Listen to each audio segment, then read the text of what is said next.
Welcome to a special crossover podcast. It's Blue Rush, our New York Giants, New York Post podcast, meets Gangs All Here, our New York Jets, New York Post podcast. I'm Jake Brown. You remember me from this Blue Rush podcast I've been on before, producer of the program, alongside Brandon London and two-time Super Bowl champion Lawrence Tynes. Brandon London, a teammate, a Super Bowl champion of Lawrence Tynes as well. As we react to Jets Giants game film that will be nowhere near Canton, one of the worst football games to watch in the history of the sport. The tape will be burned. Brian Costello and Paul Schwartz will join us a little bit later. They were at the stadium a little bit late. Guys, there's a lot to talk about, but also a little to talk about. So, I'll start with you, Lawrence.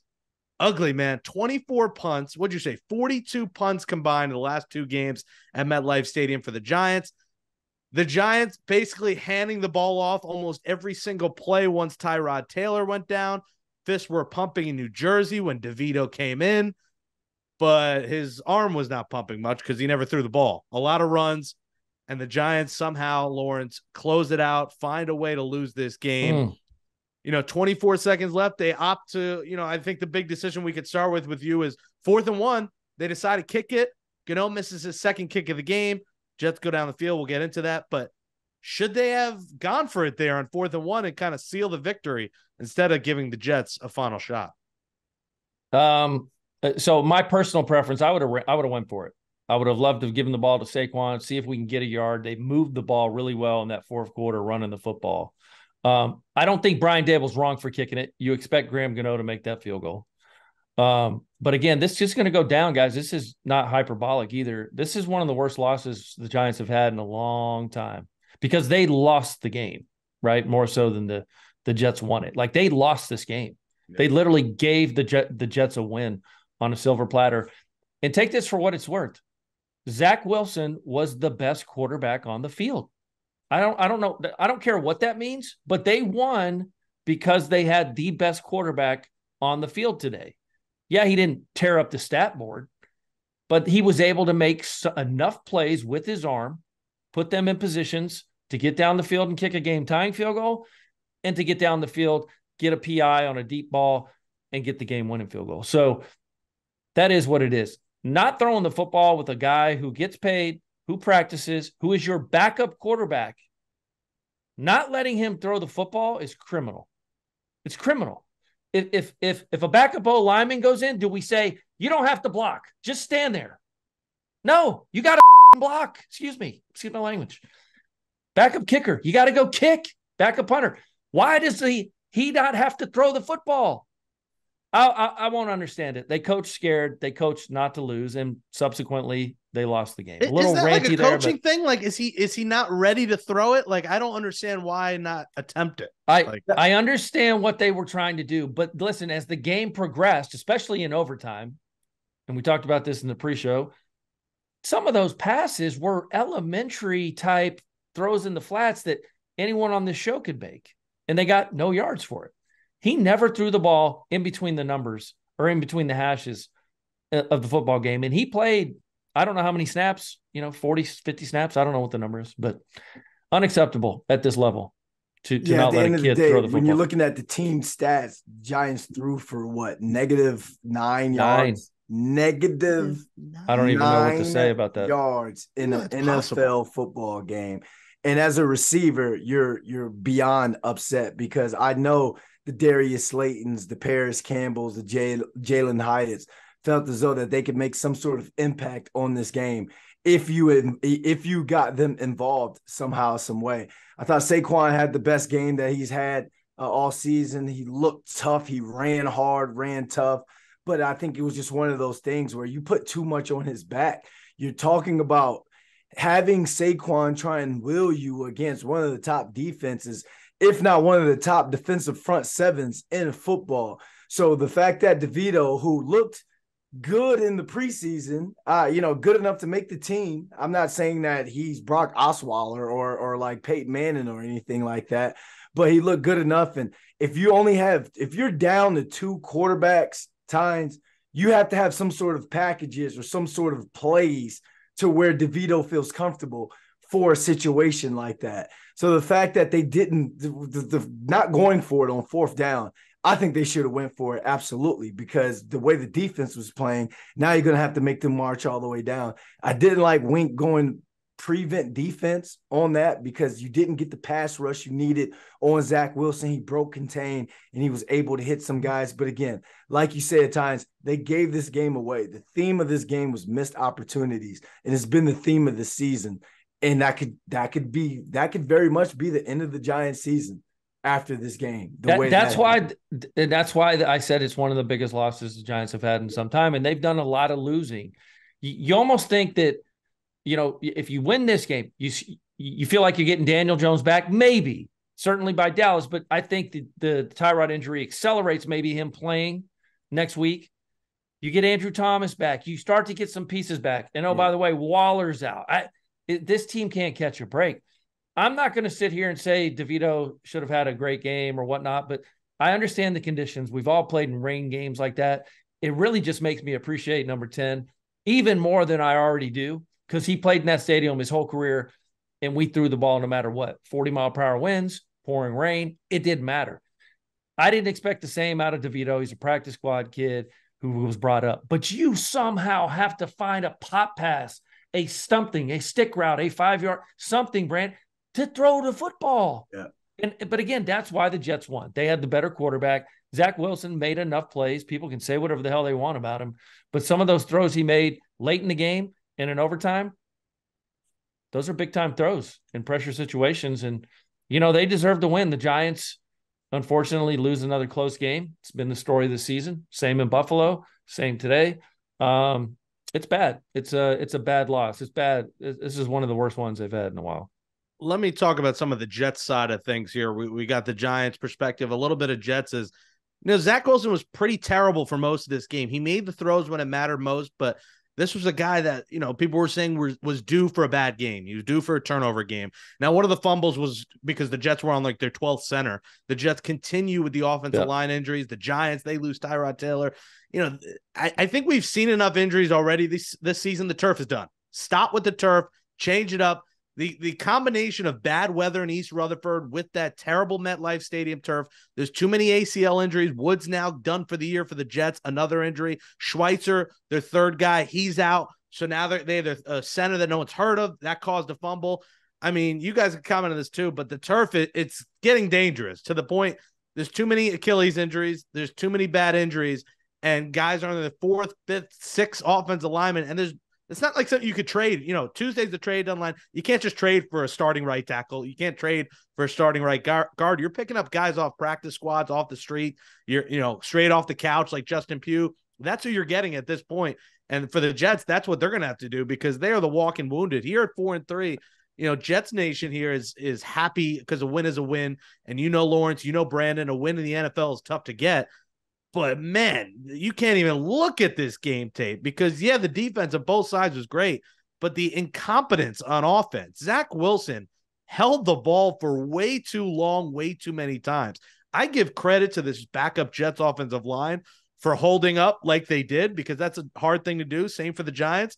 But you got to get rid of the football, man. Like, you're running around in circles. You can't be taking sacks and the clock getting eaten up in that fourth quarter like he was. Chucking down the field.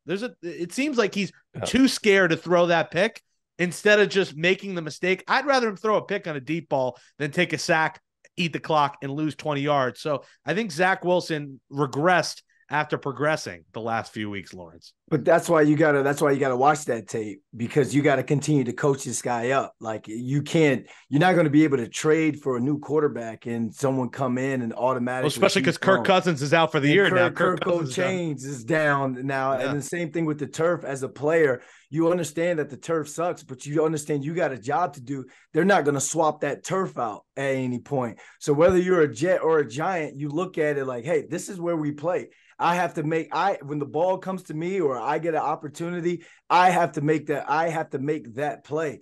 On the Giant side of things today, that play wasn't made.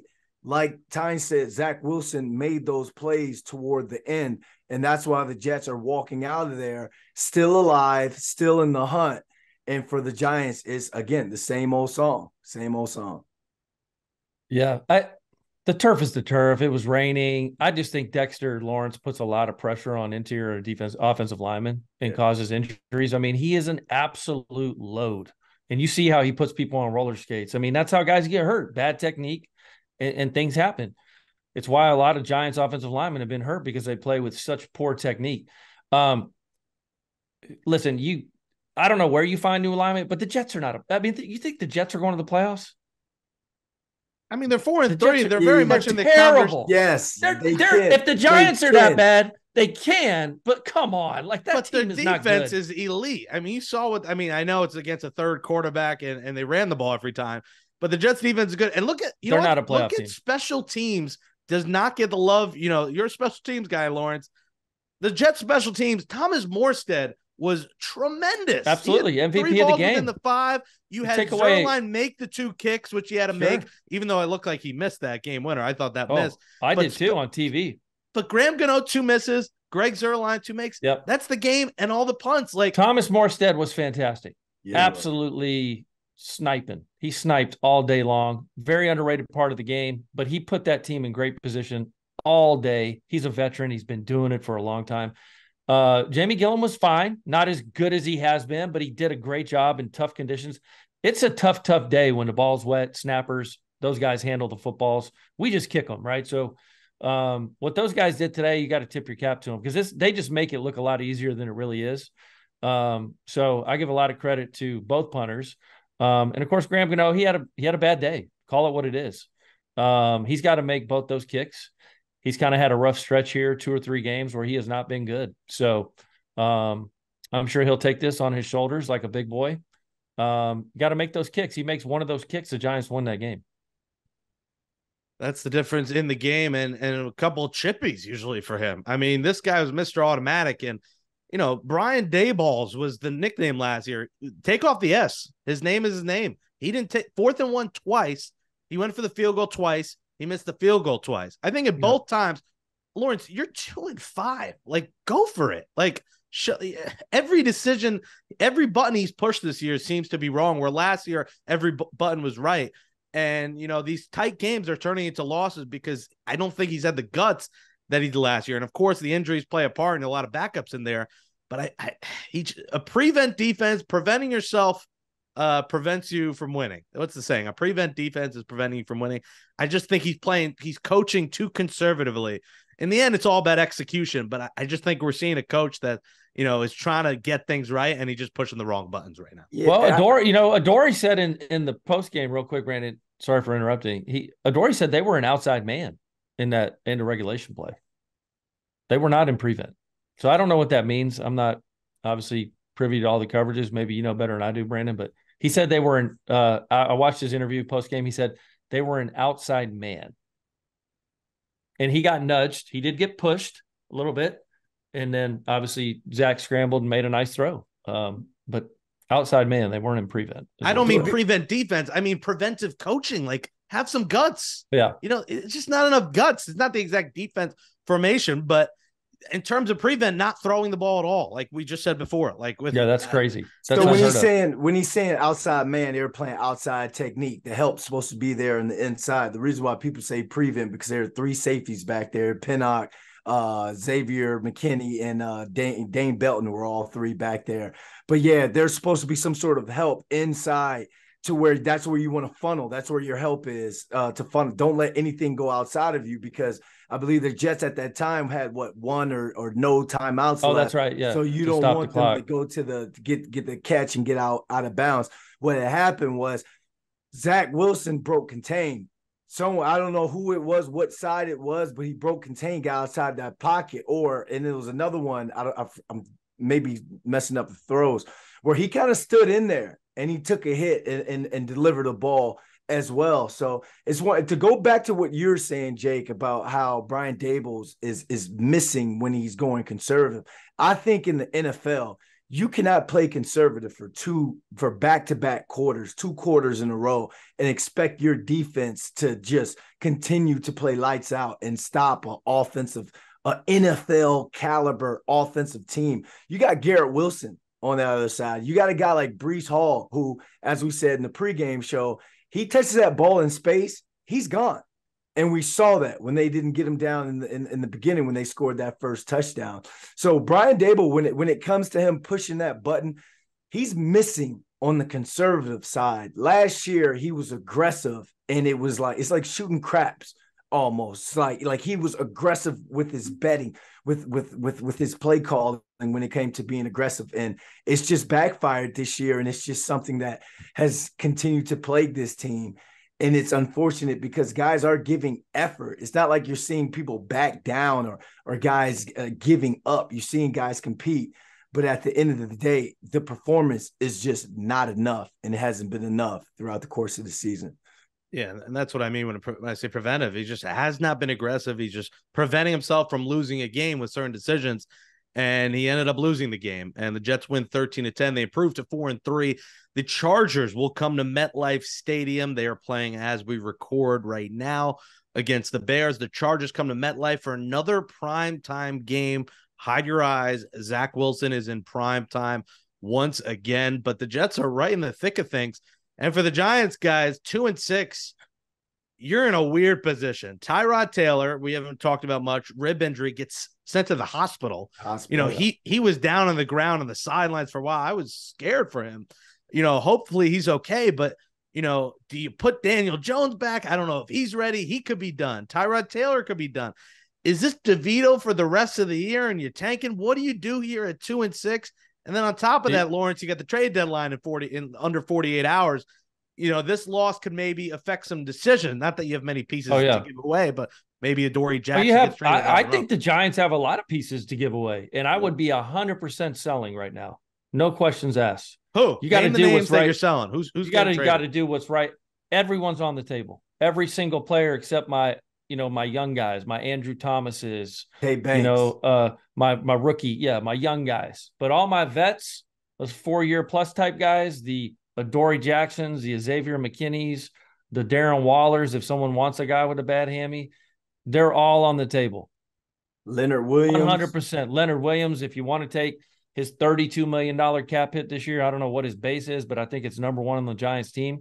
You are right. They are in a very bad spot. Tyrod Taylor doesn't look like he's going to play next week, just based on what I saw. Daniel Jones has been reported as coming back maybe this game, but for sure Dallas game. They may have to expedite it.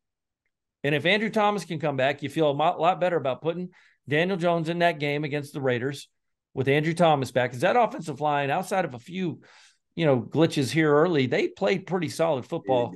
So 2-6, guys, it's they're not making the playoffs. If I had to guess today, if I had to bet some money on it, they're not going to make the playoffs. I'm not saying you throw the towel in and try and lose as many games as you can, but you got to see a ton of Wandell, a ton of Hyatt, and a ton of these young guys the rest of the way. That's what this is about. Go see what happens, whether you win 2 games, 4 games, 5, finish 6-11, 5-12. That's what it is. You dug this hole, and this is what you're going to have to live with. But their season, quite frankly, is over in terms of the playoffs. Yeah, when you're talking about selling, you can sell a Xavier McKinney because of the way Jason Pinnock's been playing well. So outstanding. So you're not going to have to pay him big money to stay. Yep. So there goes your safety, and then you go find somebody. And else. Belton can play. McLeod can play. They're your young guys. Yeah, and I mean, you got your young corners, Trey Hawkins, Cordell Flott's been lights out. I mean, that's your guy. Deontay. You called him last year.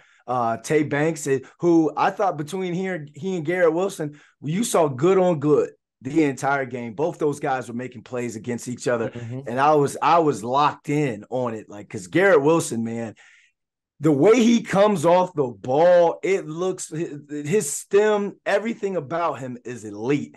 And the fact that Tay kind of held his own for the longest, now you want to see him get away from grabbing so much. He's very grabby, and that's going to get him in trouble later on in his career, as it did today with that defensive pass interference. But we got a chance to see good on good. But back to it, just to give a couple flowers, Michael McFadden was all over the place as well today, y'all. Yeah, him and Okereke continue to be really good. They're off limits, by the way, in terms of, I say trade everybody. You guys know, if you follow the Giants, you guys know who's available. I mean, Saquon, no one's, I don't know, maybe. I don't know. Someone gives up a second. They say everyone's trying to link him to the Ravens. If the Ravens give up a second with all the holes on this you got to team, take it. You got to take it. You can get your Saquon next year in that second round for cheaper. So, I was going back and forth with some fans today. No one wants to see him go. No one's standing on the apple box saying, but at the end of the day, Tynes, and let me know if you feel this way, but as a player, you want to see him have some sort of success in the league. So he's if been he on goes this, yeah. I couldn't agree more. He deserves it. He deserves it. However much time he has left, 2 years, 3, I don't know what it is. I'd be a Ravens fan if he went to the Ravens. Yep. It'd be a hell of an offense to watch. And, 3-5 versus 2-6 isn't a drastic difference, but man, Giants, you win that game, then you play a mediocre Ravens team, maybe get to 4-5, maybe there's some hope. All hope is out the window. Everyone's talking about Caleb Williams. They're talking about top 5 draft pick, and we're only 8 games in. And you talk about teams. I thought the Jets kind of had an early bye, but it helped them because they were banged up. This would have been the perfect week for the Giants to have a bye. They do not have a bye till the first week of December. It's crazy. So this team is all banged up, and they still got to play 4 straight games now with whoever they throw out there. And, this could be a different team come the preview show. They have a stretch coming up where there's 3 on the road, right? Raiders, Cowboys, Commanders. Yeah. And then that's Patriots crazy. That's wild. Yep. That's tough. I mean, it was such a bad start, and this is what happens. That's why you got to get off to a 500 start, a 3-1, a 2, something. They dug a hole so deep that this is what they're dealing with at week 8, week 9. One guy on the Giants side who was smiling probably, at least until late when the offside penalty happens, Carl Banks. I mean, he comes out on the winning side of the Brandon Tierney plus Sal Licata versus Carl Banks debate. I know, Lawrence, you tweeted about. Lawrence, you also did a little smack talking to the Jets. You had to eat your words. Your profile picture is now a Jets helmet. I have a Jet helmet. Yeah, it looks great. But me and Doozable. Leger, friend of the program. Leger. How about that? Man. Kayvon had a great game. The offside, it was tough. It's going to get overlooked, but that stopped the clock. Jets probably lose the game if the clock didn't stop there, but that was his one mistake. Otherwise, Kayvon silenced those critics. Yep. Yeah, he was fantastic. He played winning football. Defense played winning football. The offense, again, did not play winning football. So you lose. It's a team game. And that's another guy that's off the trade block. He's not going anywhere. Yeah. Yeah, that's a building. And with that performance times, he showed that he can play in New York.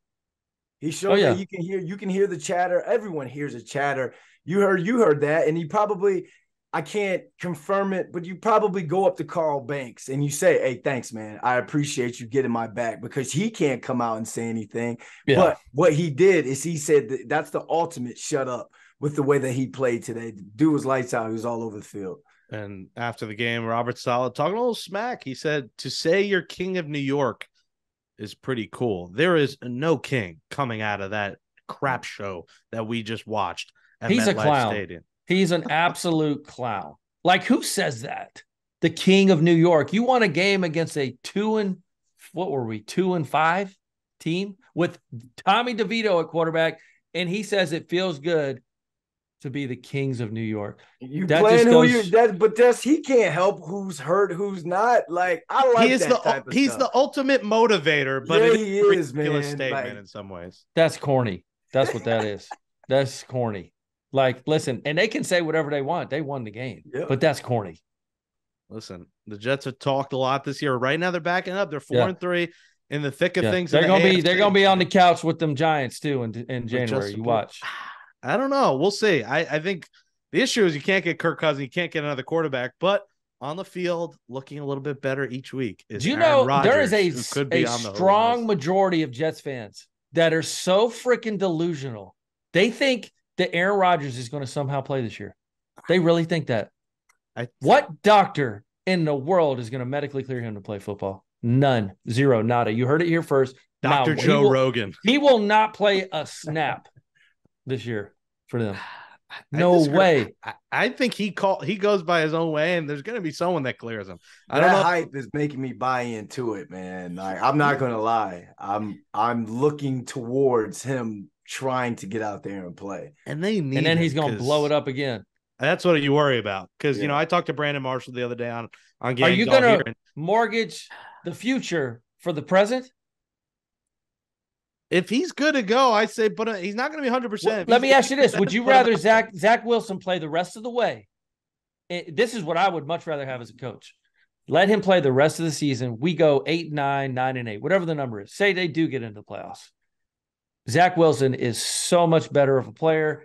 He's matured. He's grown under Rodgers. Wouldn't you rather go into next year with that, or do you want to go out there with a 60%, 50% Aaron Rodgers? Come on, Rodgers. Aaron Rodgers. That's if they crazy. Get to the playoffs, is because their defense. Have you seen that offensive line? You gonna put Aaron Rodgers behind that offensive line? No coach in their right mind is putting him behind that offensive line. Well, the hope for the Jets is Dwayne Brown is back in a week, Joe Tippmann's back in a week or two, and then they're kind of in a better place. But we don't know what the line's going to look like in December, because the way the injuries are happening every week, someone else is going down. So, you know, a lot to be determined here in the coming days. If there's a lineman available on a bad team, there's not many out there. We'll see if the Jets make a move. We'll see the Giants are not sellers. The Jets are buyers. It's going to be an intriguing week. You guys will cover that on Blue Rush Preview. These Blue Rush previews, you might have to just start looking back in Giants history, because these there's not going to be. We're going to have some historic shows, right? We're going to have some historic shows. Let's just bring. We're going to find obscure stats to talk about. Last time we talked about Dabes and Salah having 6 kids each. That's a lot of kids. Going to the VHS footage. So we got to find something about Mike McDaniel, or what's that dude's name? Josh McDaniels. Josh McDaniels. Yeah, we got to. I know he's a terrible coach, so we can start there. Yeah, well, Jimmy Garoppolo will be back likely unless he gets hurt again. Yeah. But you guys will preview that game on Thursday. Brandon London TV, maybe on Twitter. Maybe we might talk about Pokemon cards. Maybe we'll have Blake Martinez on talk about the Pokemon. Hey, he worked out for the Panthers. He worked out for the Panthers on Wednesday. I'm going to open these cards in front of all of you viewers. Oh, look, it's a $400,000 card. Then someone buys it. It's worth $8. A multi-millionaire scamming people on Pokemon cards. Listen, man, come on. Money is the root of all evil. Right, B. London? Money. That's what people are greedy, man. That's what happens in this world. Congrats to the Jets, by the way. I'm a little pissed off but you and Sean Marash, my God, he is struggling on Twitter. No, he deserves it. He goes way too far. Yeah, he's you times 10 in terms of talking smack, and he is hearing it from Jets Nation. I pull for the Jets. Like we're not playing the Giants, I pull on Sunday. I'm pulling for the Jets to win. Yeah, I'm not that guy. I say it all the time. Not rivals. I pull for the Giants. They play once every 4 years. They play in a meaningless preseason game until they play in a Super Bowl. And if they played every year, like Mets Yankees played in a World Series, and they play 4 to 6 times every year. Once every 4 years, and in the same crappy stadium doesn't constitute a rivalry to me. So, you know, good. I'd say good game, bad game, fun game, crazy. It was a fun game, though, to be honest, right? I enjoyed it. I thought the chess match of the game was ugly, but it was like, man, what's going to happen here? So I kind of enjoyed it. You almost want that NFL Films old school voice talking over like the highlights of that. Down the field, that's the third string quarterback handing the ball off every single freaking time. Shout out to the DeVito family. All righty, it's the other part of our crossover podcast here. You heard from Brandon London and Lawrence Tynes. Now we take it inside the locker room with my Jets co-host and gangs. I'll hear Brian Costello, Jets beat writer for the Post, and Giants beat writer for the Post, and co-host of the Blue Rush podcast, Paul Schwartz. You guys witnessed the greatest show on whatever you call the MetLife Stadium turf today, where everyone's getting hurt. You know, I'll start with you, Kaz. Is that up there as one of the worst? You know, you've covered a lot of bad games, a lot of bad Jets teams. Is that in the Mount Rushmore or the top spot of the worst game you've ever seen, at least offensively? So the hard part, Jake, is the ending was good, right? It was an exciting ending, which saved it. But yeah, we were debating at halftime where it was standing. Like the worst game I've ever covered was a Jets-Cardinals game in 2012 when Mark Sanchez threw a bunch of interceptions in the first half. They benched him at halftime for Greg McElroy. You remember this game? It was the only really McElroy. They won 7-6. Ryan Lindley was the Cardinals quarterback. That was the worst game I ever covered. This game beats that one. This was a better game than that one because of the ending. But yeah, in terms of offensive performances, it was brutal for both sides, but the Jets pulled it out at the end. Paul, you've been covering the Giants since '94. I got to believe it's up there. But I'll start with you on this. 13-10, I detailed what happened, the bizarre ending, the missed kick, the Boomer Esiason saying the ref didn't touch the ball before the spike. He's wrong, but okay. The ref did touch it. It went like a little quick touch. So I agree. He is wrong. But leading up to that, there is debate. You make the kick, it's a chippy. It's Graham Gano. He's usually Mr. Automatic. He missed a 35-yarder earlier in the game, bad conditions. I'll start with you. Should he have gone for it there? Brian Daboll, I said, it's no Daboll. It's just Daboll. It's just his regular name. He didn't take many chances in this game. Earlier, it was 4th and 1 before that missed kick. He didn't go for it there either. Do you think he should have went for it there and try to put the Jets away with 24 seconds left? Well, for the sake of accuracy, Gano hit a 31-yarder and missed a 47-yarder earlier in the game, and then he missed a 35-yarder. I had no problem with him kicking the field goal. It's a debatable thing. Look, you have to play the percentages. I think analytics says go for the field goal. I don't always care about analytics, but here's the thing. If you go for it and get the first down, the game is over. Okay, so you can argue that that's the only scenario you have where the game is over is if you get the first down. I'd like to know what Kaz thinks about this. I would put the odds of the Giants getting the first down at less than 50%. I really would. I mean, Saquon is a great player. He carried the ball 36 times.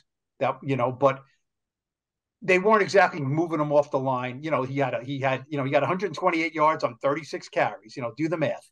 So, and I've seen the Giants play, and I've seen the Giants stopped at the 1-yard line many times this season. So, I think it's less than 50% that they get it. If they get it, the game's over. If they don't, fine, right? 24 seconds to go, you're on a 17-yard line. No, there's a 99.7% chance the Giants win that game. If he makes the field goal, they're up by 6. They kick it off. There's a 99.7% chance they win the game. So, I mean, I don't think it was that different. Now, when you miss the field goal, you give the Jets the ball on the 25-yard line versus the 17. That could be a crucial difference in yards. Greg Zuerlein kicked an easy field goal. He kicked the field goal. He was going to make it whether it was 7 or 8 yards back anyway. So I think here's what I think. To sum up, okay, in summation, you do what you think is the best thing, and having Graham Gano go out to kick a 35-yard field goal to basically win the game for you is a no-brainer. And you do it, and he kicks the field goal. And he didn't do it, so it makes the coach look dumb when players don't do routine things, right? When you say, how could he punt the ball? Well, because he should have punted the ball not in the end zone. Players make a coach look smart or dumb. In this case, they made Brian Daboll look dumb. And the sad thing was, this was the most bizarrely navigated game I think the three of us have seen in a long time, where they, in an NFL game, they basically said, we're not passing the ball. We're not passing the ball in the second half. It was bizarre. And yet it worked. They got it to 24 seconds to go with a chip shot field goal to win the game, and they didn't win it. So ultimately they didn't work, but it should have worked. Yeah, I agree. Less than 50% chance there, Paul. I probably would have gone for it just because you win the game if you get the first down. And I feel like the component we don't really know is Gano's health, right? Because you know better than me, Paul, but he's been on the injury report, right, with a left leg injury. I think there's, is he not right? And they know a lot more than we do about his health. That would give me pause, right, as the coach. Do I put him out there to kick a 35-yard field goal if he's not right? But really, the Giants should have won the game no matter what. No matter what he did in that situation, it shouldn't have mattered. The Jets got the ball back with 24 seconds left and no timeouts. They should win. They should win the game in that situation. I think the one thing that's kind of got underplayed was the Kayvon Thibodeau penalty. Paul, you and I talked about it leaving the stadium, because that stopped the clock. Free play. And it was a free play, which, I haven't bought into all this. Zach's learned everything from Aaron Rodgers, but that's Aaron Rodgers' trademark, is taking advantage of the free play. And I think Zach did that there, and then the clock stops because Robert Saleh admitted after the game they were thinking Hail Mary. Yeah. They were thinking with 24 seconds left, get the ball in position where they could throw a Hail Mary. They weren't even thinking they were going to be able to get to a field goal because of the time. So Kayvon, that penalty stopping the clock with 17 seconds left, then enables them to run another play and then spike it and kick the field goal. So that he had a great game, obviously, 3 sacks. He was all over the place, but that was a big penalty. I said that in the other segment. I think that was very much overlooked, was that penalty, because the Jets probably don't win that game if that's not called. There wouldn't have been enough time. You know, I was worried they were going to have the same thing happen in Denver where they ran out of time. I didn't think Zach was going to get it down. He got it down, 1 second left. The Jets improved to 4-3. Kaz, what's the locker room reaction here? Saleh calls the Jets the king of New York. You're no king when you win a game like that against a third-string quarterback. He didn't quite say the king of New York. He said Woody John. Like, someone asked him what Woody's reaction was, and of course Woody's happy. The owner's happy. He said Woody's the owners get to be the king of New York for another year. No, it was muted. It was a muted, so especially from Saleh. He wasn't jumping up and down. He knows the team didn't play well. He knows they can't keep winning like this. You know, they can't just lean on their defense to carry them through games. This is now, 2 at least. If 3, if you want to look at Denver too, where the defense just carried the team. And this isn't sustainable. This isn't a sustainable way to win football games in the NFL. You're going to need some offense. So, and they were kind of stunned too. Some of the guys were a few guys like Alan Lazard said it, Sauce said it, was, I don't know how we won this game. Like, they were stunned that they won, and they thought they lost. Sauce said he started taking the tape off of his hand. He had hurt his hand earlier in the game. He took the tape off because he said the game was over. And he had to get retaped before overtime. But they really, Garrett Wilson admitted he thought the game was over. They all kind of thought the game was over. And then, the craziness happened. Paul, the Jets are in the playoff race at 4-3. The Giants, all their hopes are pretty much wrapped up, 2-6. How demoralized were they after? And here with, the trade deadline Tuesday, I got to imagine everyone's for sale at this point. Well, I mean, it's not baseball, they're not trading Saquon Barkley, you know what I mean? And, does a team want Adoree Jackson? Well, the last play of the game, the tape of that, I mean, Kaz, I had to look up who that guy was. Practice squad wide receiver, wasn't exactly his famous play was Hard Knocks, throw it up to Malik, Aaron Rodgers said. So that was his famous moment. Yeah. I mean, there are pass interferences where you say, that was close, or that was unlucky. I mean, that was an amateur hour play, on a ball that's just thrown up there. Now, look, I believe once the game got into overtime, the best the Giants could hope for was a tie. The Giants were not going to score unless the Jets turned it over. The Morstead was should be the special teams player of the week.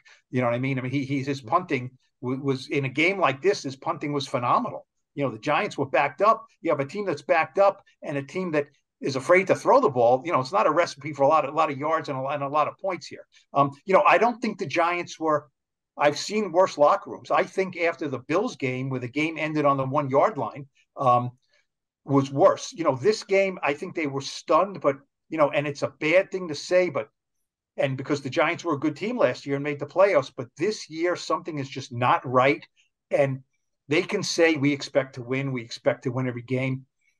I was standing this far from Saquon Barkley, in the locker room after the game while he was talking. And he's had so many of those postmortems where things have done okay and he's done okay and they don't win the game, and look, this was, incredible fashion that they didn't win the game, but it's muscle memory. It's muscle memory when you win and when you lose. And they've done a lot of losing this year, a lot of bad losing. So, it's a bad sign. It really is, because they were shocked, but I don't think I didn't see that bitterness, that anger. It's just like, look, the defensive guys thought they played well, which they did. And, I think they played great. And you cannot allow Zach Wilson to throw 29 yards and 29 yards in, 15 seconds. You can't allow it. And they did.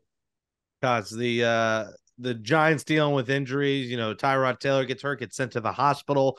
Darren Waller leaves the game with an injury. The Jets, I think I tweeted, you might play second half offensive line for them. They got no one left. Wes Schweitzer's gone. Connor McGovern's gone. AVT we know is done for the year.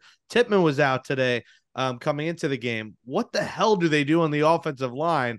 Like, we've talked about it, me and you, like, there's not many guys to trade for. They're gonna have to pick up some guys off some practice squads this week, right?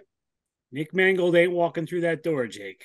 You know, I tweeted Nick, you busy? You know, you might want to come over to the game. But yeah, I mean, Xavier Newman, you know, Paul referenced Malik Taylor.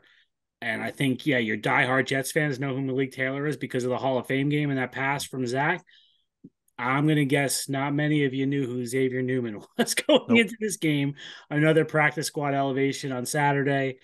And he ends up playing center. And, you know, the first snap is a botched snap. And you're going, oh, boy. And then they go to shotgun and it almost goes over Zach's head.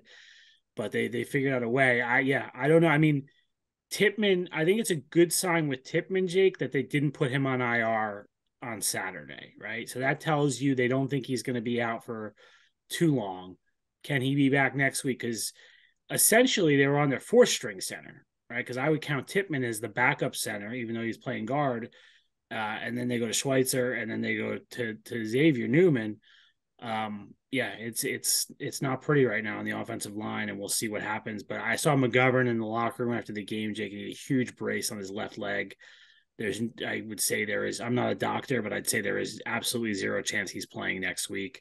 Schweitzer had crutches, not a good sign, calf injury. So yeah, the offensive line's going to be in rough shape.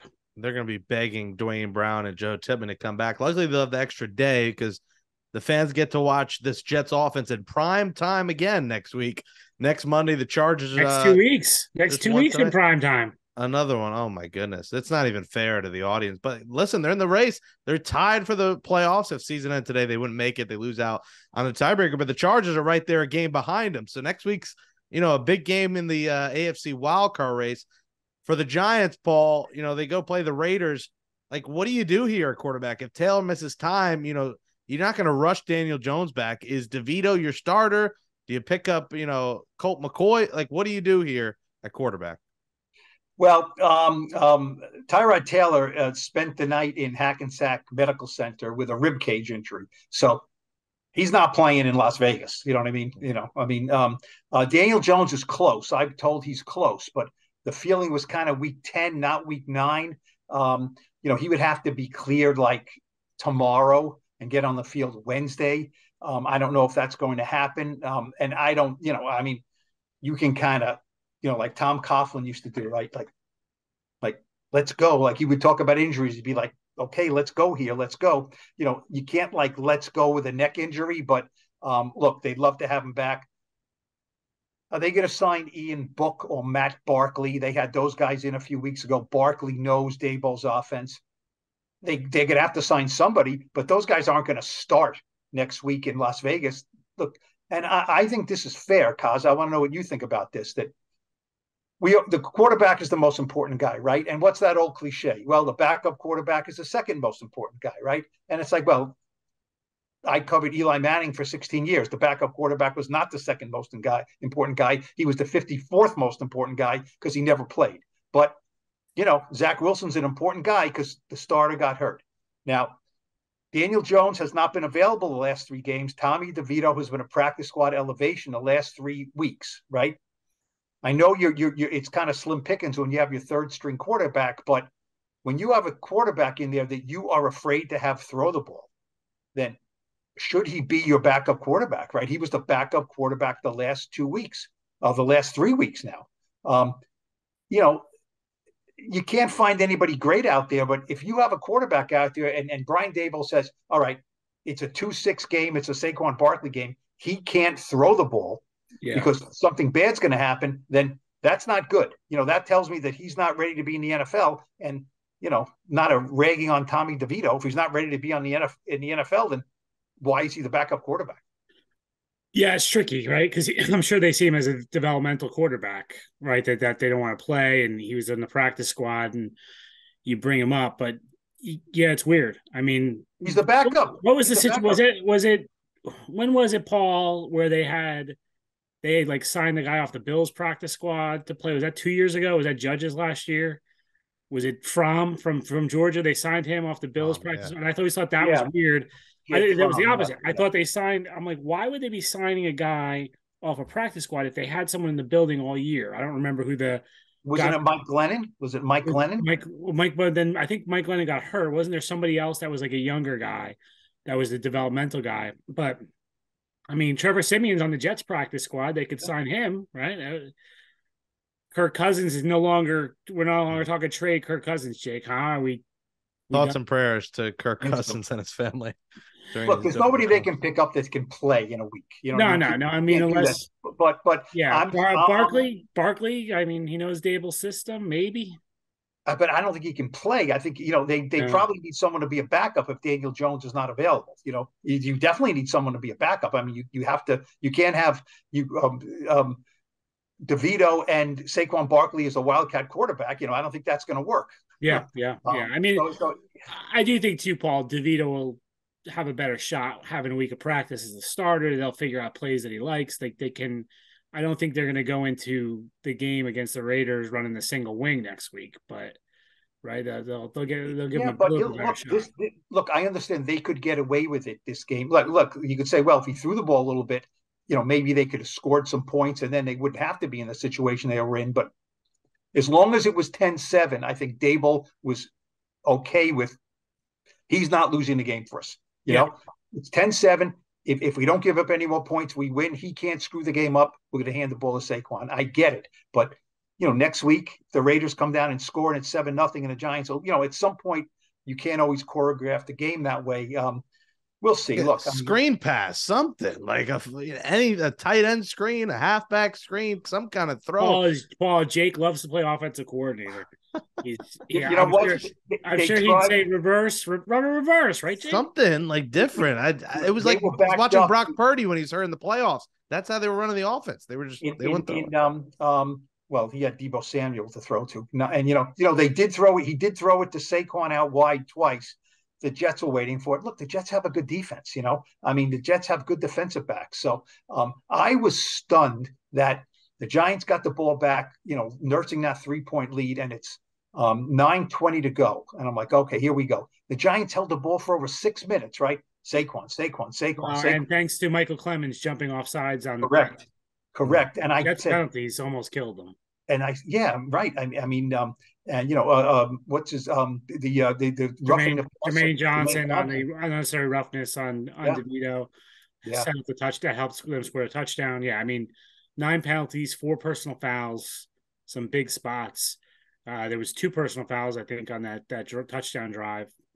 It's something they've got to clean up for sure. So this game film won't be going to Canton. I mean, it's unwatchable to know all 22 on this one, but the Jets guys, I'll close with this. They got to, if they want to be taken as a serious playoff team, they got to be better, obviously. And Zach has to be better. I thought he held the ball way too long in the fourth, taking that sack. That can't happen. You have to at least chuck it up. And he just seemed scared to even turn it over at this point. So, give me the state of the union for the Jets here. They're 4-3.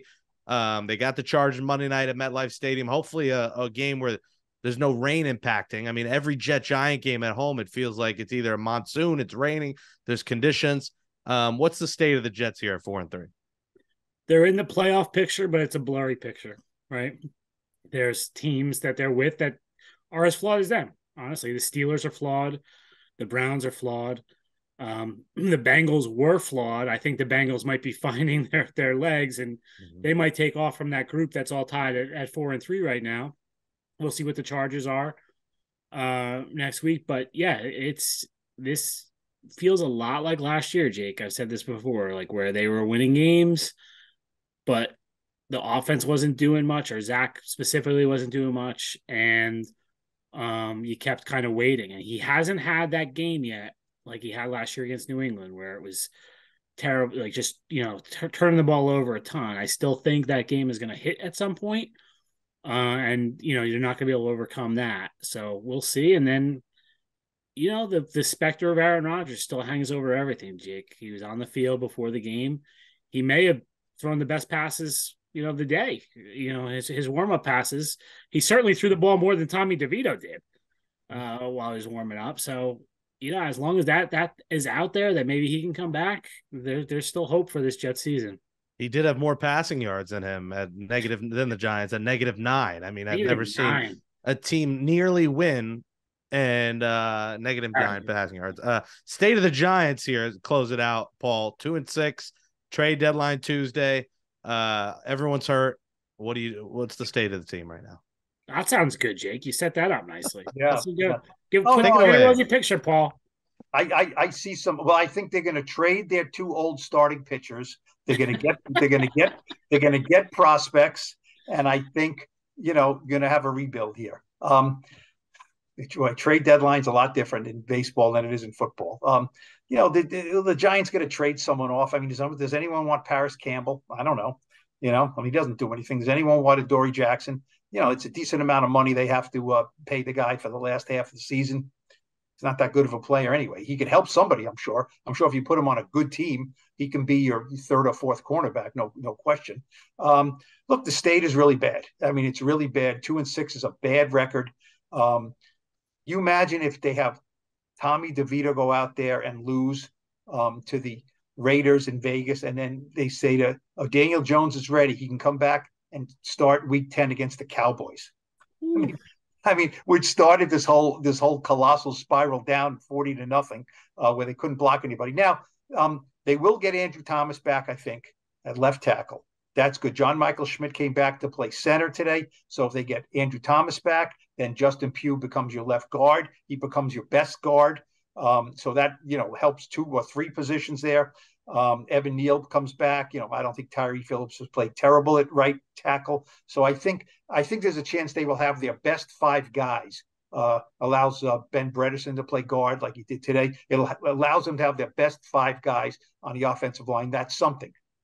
Darren Waller goes down today with a hamstring. I mean, we probably won't see him for a month, I would think, knowing him and his hamstring issues. So, 1 step up, 2 steps back, 2 steps up, 3 steps back. It's bad. It's bad. It's been some really, really, really awful. I mean, they scored 14 points and beat Washington. They scored 9 points and lost to the Bills, leaving the ball on the 1-yard line, the end of the first half and the end of the game. I mean, this is some really, really dreadful offensive football. And, now as Kaz knows, now you get in that range where, the Jets are winning enough where the defensive guys are pumped up. That I would think that it's like, you know what, we give up 10, 12 points, we're going to win. We can win. Zach is good enough, we can win. These defensive players and the Giants, they couldn't play much better than today, and they lost. They gave up 14 points to the Bills in Buffalo, and they lost. So these guys might be starting to get a little, looking a little squeamish at these offensive players now. So yeah, it's Kaz says the playoffs are in sight but blurry. I would say cataract surgery is needed on both eyes for the Giants right about now. There's the headline right there. The Jets beat the Giants 13-10 in overtime. It was a thriller. It was ugly. It was sloppy. And the Jets pick up another ugly win. Thriller? Did you say thriller? The ending was thrilling. Like, I was jumping and screaming at the end. Like, I could not believe they were able to get the ball down the field, spike it, the offsides, 2 29-yard plays, 1 second. Like, it was just theatrics. Only the best and the bright lights of New York City.